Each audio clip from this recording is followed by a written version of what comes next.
أعوذ بالله من الشيطان الرجيم بسم الله الرحمن الرحيم ويجعلون لما لا يعلمون نصيبا مما رزقناهم تالله لتسألن عما كنتم تفترون ويجعلون لله البنات سبحانه ولهم ما يشتهون وإذا بشر أحدهم بالأنثى ظل وجهه مسودا وهو كظيم يتوارى من القوم من سوء ما بشر به أيمسكه على هون أم يدسه في التراب ألا ساء ما يحكمون للذين لا يؤمنون بالآخرة مثل السوء ولله المثل الأعلى وهو العزيز الحكيم. We are going through the Tafseer of Surah Nahal, and today inshallah we are starting from Ayah number 56. The preceding ayah, they were talking about the mistakes that the mushrikeen had made in their ideology, in their thinking, and the same theme is continuing for the next few verses. First of all, about their polytheism, and then after that, their attitude towards having daughters instead of sons, and the ignorance surrounding that whole issue that will be inshallah mentioned in today's lesson. So Allah subhanahu wa ta'ala says, وَيَجْعَلُونَ لِمَا لَا يَعْلَمُونَ نَصِيبًا مِمَّا رَزَقْنَاهُم. And they make, meaning the mushrikeen, the polytheists, they make for those that they do not know. For that they do not know. Meaning, what is something that you know? What is something that is ilm? What is knowledge? Knowledge is something that is certain. Okay? Something that is factual. Something that is true. Okay? If something is not true, then that's not knowledge. Okay, that's falsehood. It is against the concept of knowledge. When you say that you know something, it is because you know something true, something that happens, something that is factual in your life. So Allah subhanahu wa ta'ala is saying, لِمَا لَا يَعْلَمُونَ. They make for those that they do not know, meaning the statues, the idols that they associate partners with Allah subhanahu wa ta'ala with. What do they make? For those that they don't know, those idols, they make nasiban, they give them a share, mimma razaqnahum, from what we have given them, from what Allah subhanahu wa ta'ala has given them. So what was the habit of the mushrikeen? They used to say that part of this animal, for example, they slaughter a camel, and they say that part of this camel is going to be for our gods. Or they say that this camel, after it's given birth to so many, she-camel, after it's given birth to so many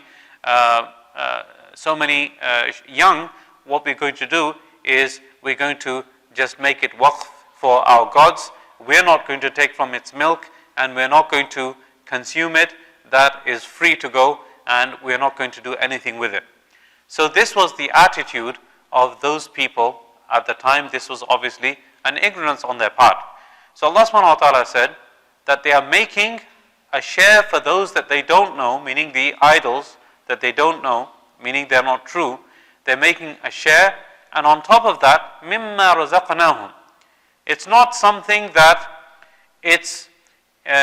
they produced or they made.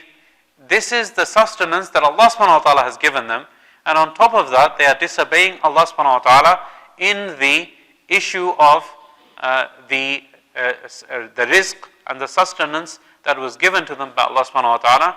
They are associating partners with that Allah who gave them that rizq in the first place. So mimma razaqnahum, that's why Allah subhanahu wa ta'ala used this wording. Again, وَيَجْعَلُونَ لِمَا لَا يَعْلَمُونَ نَصِيبًا مِمَّا رَزَقْنَاهُم.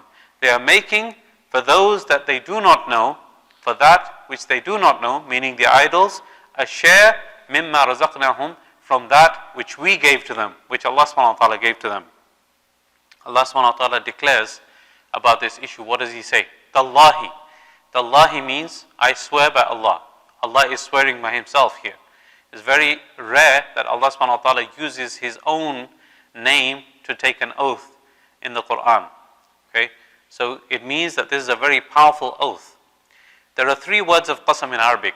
Wallahi, wow, wallahi, billahi, ba, and ta. Tallahi. Wallahi, billahi, tallahi. If you've ever had a discussion with some African people, they actually, when they want to really emphasize something, they use all 3. Wallahi, billahi, tallahi. Okay, especially Nigerian Muslim brothers. Okay, they use all 3. But usually you've probably heard the word wallahi when somebody is taking an oath, right? But all 3 are actually used. Wallahi, billahi, and tallahi. And here, Allah is using the word tallahi. Tallahi, I swear by Allah. Allah is swearing by Himself. La tus'alunna amma kuntum taftarun.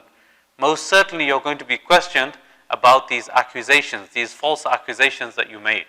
So you invented these things. You invented this shirk, and you invented idols, and you invented their share, this share for this idol, and this share for this idol, and you basically reject Allah subhanahu wa ta'ala in place of these idols.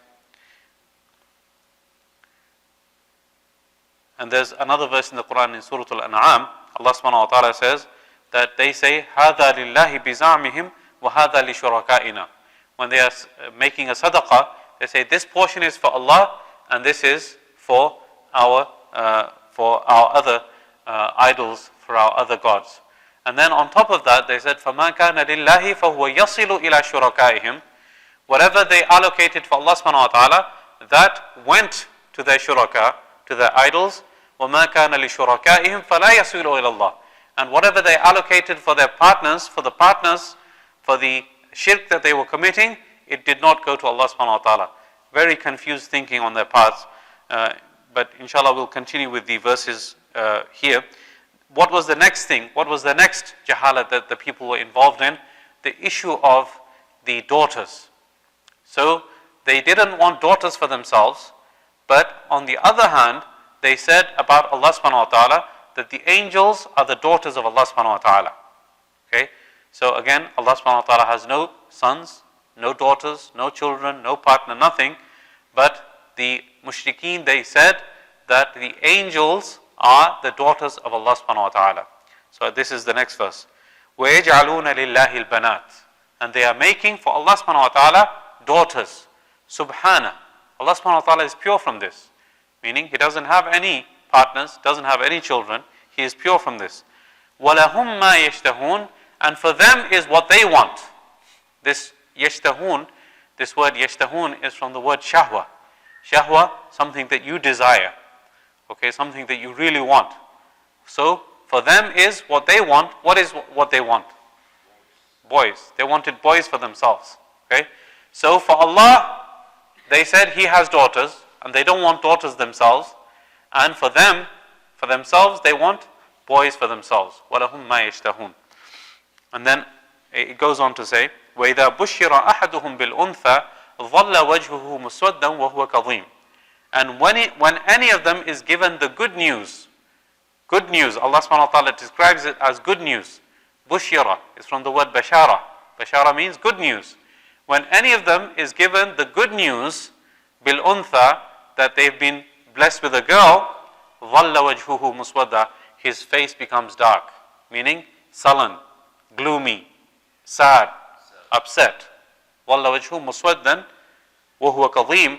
And he is also kazeem at the same time. What is the word kazeem? Kazeem means to swallow something, to swallow anger. وَالْكَاظِمِينَ الْغَيْظِ. And it's actually, this word is derived from the kazm. Kazama means that when you fill this leather bottle, what you call, in Urdu you call it mashkiza, and in Arabic it's called qirba.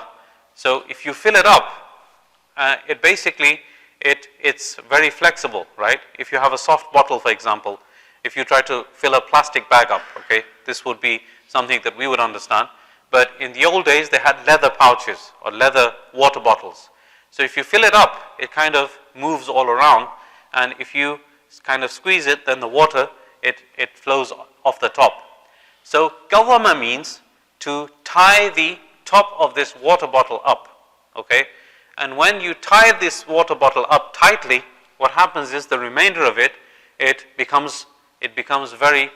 expands and expands to such a degree that it looks like it's almost about to burst. Okay, you squeeze it and then you tie it up, it becomes very filled up. So that's why the word كَاظِمِينَ الْغَيْظِ means to basically swallow the anger even though it's really bursting inside of you. This is what كَاظِمِينَ الْغَيْظِ means, to swallow the anger. So he goes around and he has this sad face, he's upset, وَهُوَ كَظِيمٌ, and he is trying to hide his frustration as much as possible. So he is upset that he has been given the news that he just had a baby girl in his house. Almost to explode. Yeah. So there's another verse in the Quran, Allah subhanahu wa ta'ala says about this issue of having children. وَلِلَّهِ مُلْكُ السَّمَاوَاتِ وَالْأَرْضِ يَهَبُ لِمَنْ يَشَاءُ إِنَاثًا وَيَهَبُ لِمَنْ يَشَاءُ الذُّكُورَ أَوْ يُزَوِّجُهُمْ ذُكْرَانًا وَإِنَاثًا وَيَجْعَلُ مَنْ يَشَاءُ عَقِيمًا. So Allah subhanahu wa ta'ala, His is the kingdoms of the heavens and the earth. Allah says that He gives females to whom He wants. So the first mention is for females.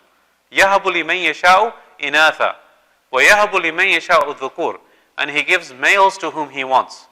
So the first females, then dhukur, males, أَوْ يُزَوِّجُهُمْ ذُكْرَانًا وَإِنَاثًا, or He gives them pairs, males and females, either in the form of twins. Sometimes you have twins, male and female twins, or one male, one female, one after the other. Allah subhanahu wa ta'ala blesses people with both of them. And there's a wisdom behind this from Allah subhanahu wa ta'ala. Okay? There's a balance that Allah subhanahu wa ta'ala has made in this world, that sometimes He gives boys, sometimes He gives girls, and that whole balance and reproduction, marrying and having children, having future generations, all of that is associated with this balance that Allah subhanahu wa ta'ala has created. So not everybody can have boys. And unfortunately, in some countries where this issue of abortion and scanning is prevalent, and some people find out that they're about to have a girl, they abort the fetus, it is creating an imbalance in the society.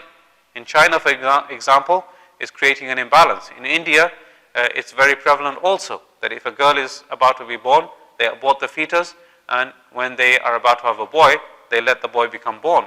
So it's creating an imbalance. So the fact that Allah subhanahu wa ta'ala has, He has made this system in place, it is for a reason. Okay, so nobody should feel upset if he has a girl. And in fact, there are many hadith which talk about a person who is, if he is blessed with a girl, this is actually a blessing from Allah subhanahu wa ta'ala.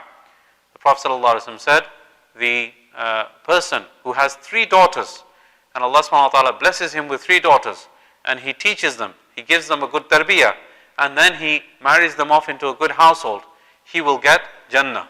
So for 3 the Prophet sallallahu alaihi wasallam mentioned. So the Sahaba said, "Wal ithnan ya Rasulullah." What about if a person has 2? So the Prophet sallallahu alaihi wasallam said, "Wal ithnan." Even if a person has 2 daughters. And then the Sahaba said, "Wama sa'alnahu an wahida." We didn't ask him about 1 daughter. Okay, but the point was that the Prophet sallallahu alaihi wasallam was trying to emphasize to the people that having a daughter is a blessing in your house. You should not feel that it's a bad thing. And unfortunately, in many cultures, in many societies, even Muslim societies, we have this attitude of if it's a boy, it's you will distribute sweets and become happy, and if it's a girl, you don't distribute sweets. And this is prevalent in Pakistan and India even to this day, unfortunately. Okay, so there's another hadith in which the Prophet ﷺ said that I love women and I love perfume.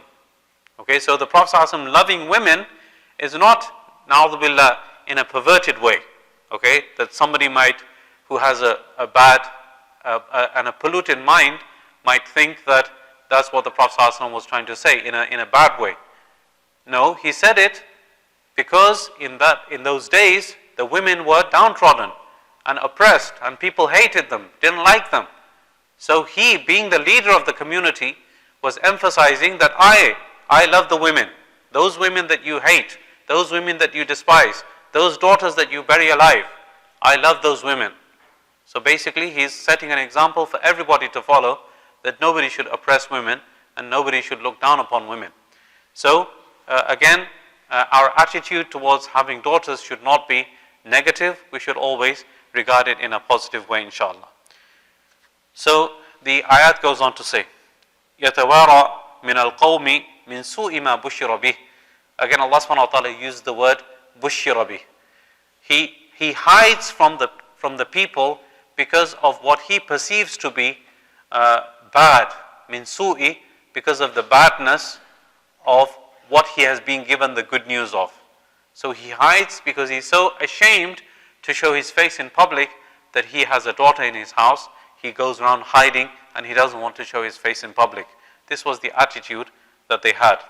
أَيُمْسِكُهُ عَلَى هُونٍ أَمْ يَدُسُّهُ فِي التُّرَابِ. Should he keep this child ala hoon? Ala hoon, this hoon means disgrace. And from this word we get the word ihana, ihanat. In Urdu we use this word.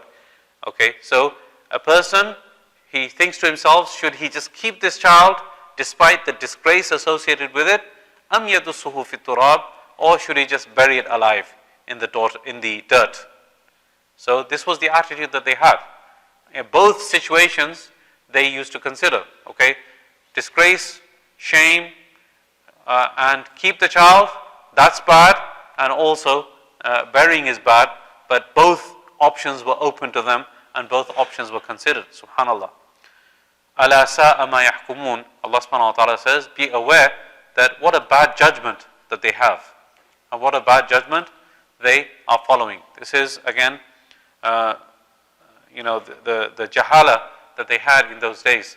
Allah subhanahu wa ta'ala describes in Surah Kuwirat, وَإِذَا الْمَوْءُودَةُ سُئِلَتْ بِأَيِّ ذَنْبٍ قُتِلَتْ.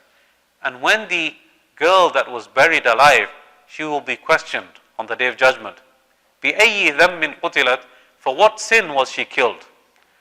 So the question is that why does Allah subhanahu wa ta'ala say that the girl, she'll be questioned by Allah subhanahu wa ta'ala? Okay, so she was innocent. She wasn't the one that got herself buried alive. She was innocent. So why she'll be questioned? To embarrass the person who's standing next to her on the day of judgment who buried her alive.